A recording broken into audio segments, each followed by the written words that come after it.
Саламатсыздар ма, құрметті студенттер. Бүгінгі дәрісіміздің тақырыбы шөл және шөлейт аудандардың флорасы жағдайы. Бүгін қарастыратын сұрақтар: шөл және шөлейтте өсетін өсімдіктер, шөл және шөлейтте өсетін бұталар және эфемерлер.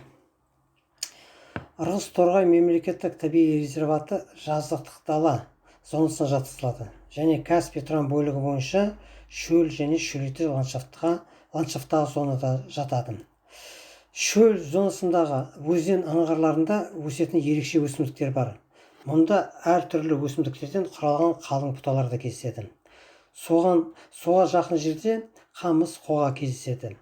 Өзен арнасынан қашықтықта биік бұталар шеңгел, тал, жиде және құрақ жерлерде жыңғыл өседі. Шөл дала зонасында даланың әр шөлдің өсімдіктері таралған. Өсімдік жамылғысы негізінен бетеге, жусан, түймедағы боздан және тағы да басқа өсімдіктен құралады. Кейде жусан көлем жерлерді алып жатады. Мұндай жерлердің түсі біркелкі болып келеді. Кей жерлерде жусанның арасында изен, ебелек, теріскен, көкпек өседі. Ырғыз Торғай мемлекеттік табиғи резерваты аумағында ғылыми және техника-экономикалық негіздеме бойынша өсімдіктердің 64 тұқымдасы, олардың ішінде 207 туысы, 390 түрі тіркеліп отыр. Бұлардың ішінде ең көп кездесетіндері бұл күрделі гүлдер, алабұталар тұқымдасы болып есептеледі. Мына слайдта көріп отқандарыңыздар, бұл өсімдіктердің индикаторлық түрлері берілген. Әрине, индикаторлық түр есебінен негізінен жиделер тұқымдасыны, раушан гүлдер және тобылғы тұқымдасының өсімдіктері алынып отыр. Жалпы индикаторлық түр дегеніміз осы аумақтың экологиялық жағдайына көрсететін өсімдіктер түрлері. Енді келесі слайдта көріп отқанымыз бұл Ырғыз Торғай мемлекеттік табиғи резерватында кездесетін өсімдіктердің таксономикалық құрамы. Көріп отқансыздар, мұнда тұқымдасы, туысы түрлері кездескен. Әрине, ең көп кездесіп отқан мына күрделі гүлділер, көріп тұрғанымыздай тұқымдасының 34 туысы және 63 түрі кездеседі. Одан кейін астық тұқымдастар 17 туысы және 24 түрі кездеседі. Алабұталар тұқымдасының 15 туысы және 28 түрі және тағы да басқа түрлері көрсетіліп отыр.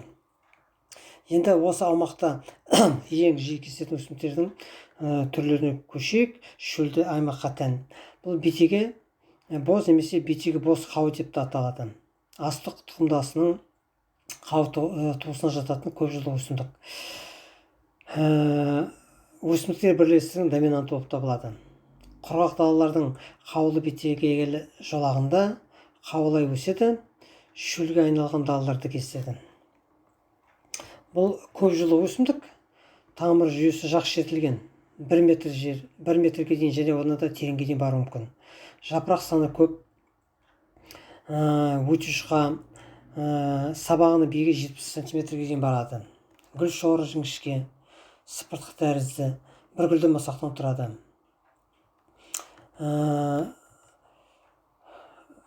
Гүлі шашақ, гүл шоғырына топталған. Сәуір, мамыр айларында гүлдейді. Жақсы мал азық болып табылады. Енді келесі слайдқа тұрса, бұл қау. Кейде боз деп айтады. Бұл да астық тұқымдасына жататын көп жылдық өсімдік. Қазақстанның шалғынды, далалы және тау бөктерінде 32 түр кездеседі. Және ең көп таралған түрлері бұл қалтан селеу, талас қауы, торғай қауы. Бұл қауыдың биіктігі жалпы 10-120 сантиметрден барады.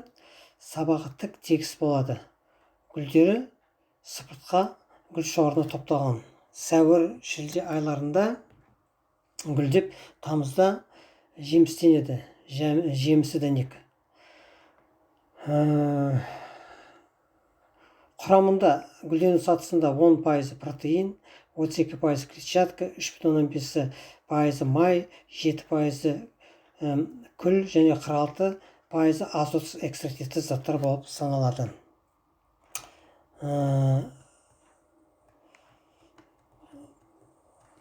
Келесі слайдқа көшетін болсақ, бұл жусан. Әрине жусан көп жерде кездеседі, білеміз. Бұл көп жылдық өсімдік, кейде 1-2 жылдықта түрлері болады. Қазақстан жерінде жалпы бұның 100-ден астам түрі белгілі. Шілдеден қыркүйекке дейін гүлдейді. Жусан жалпы мына тұрмыстық жағдай дәрілік өсімдік ретінде және малға жем ретінде, азық ретінде қолданылады. Келесі слайдта көріп тұрмыз теріскен. Бұл Қазақстанда жалпы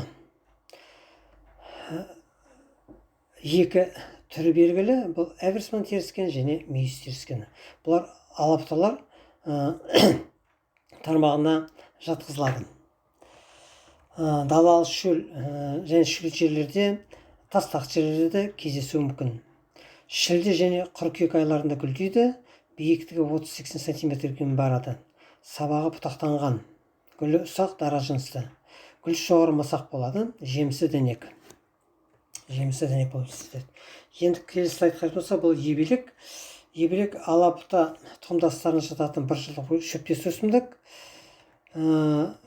Жалпы биіктігі олардың 3 см, 30 см дейін барады.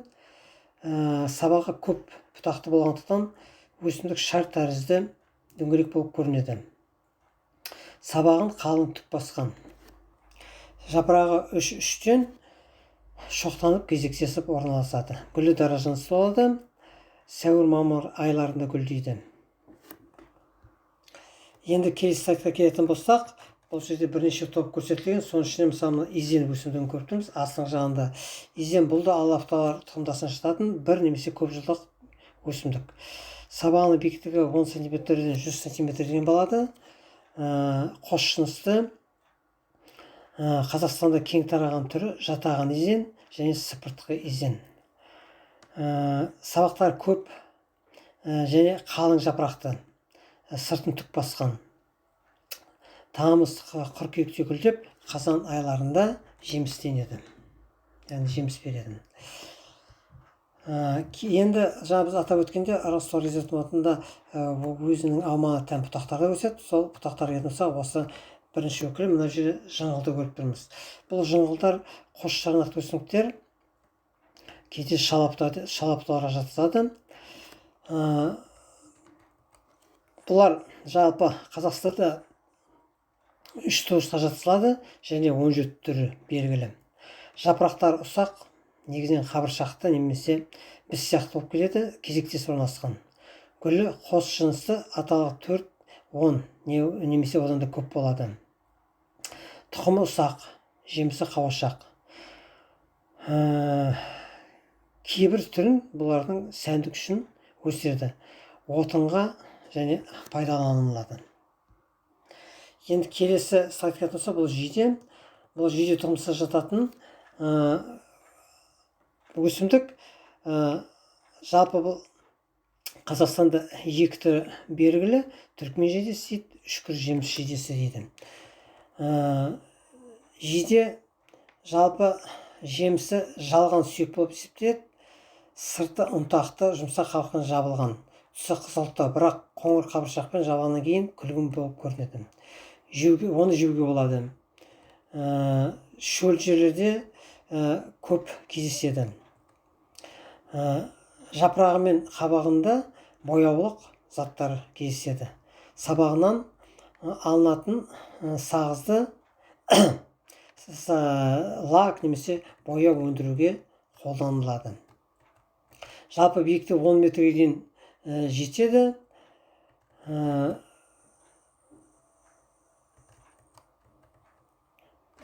Көптеген дертке шипа болып есептеледі. Енді келесі слайдқа түседі, бұл тораңғы. Бұлар талдар тұқымдасының теректі туысына жатады. Қазақстан аумағында 3 түрі белгілі. Қара тораңғы, ақ тораңғы деп аталады. Және Литвинов тораңғысы.